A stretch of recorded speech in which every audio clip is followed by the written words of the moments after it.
Governor Ruben Askew was the first to use the initiative process after the Constitution was modernized in 1968.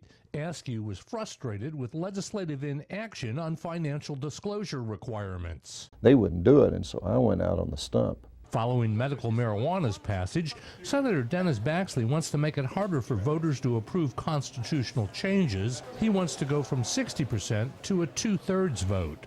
It's not meant for all these things that we see getting injected in there in terms of appropriations and policies that are legislative issues that should be passed by a representative government.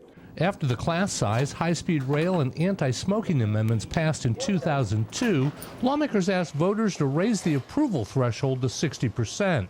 Damian Filer ran the class size amendment.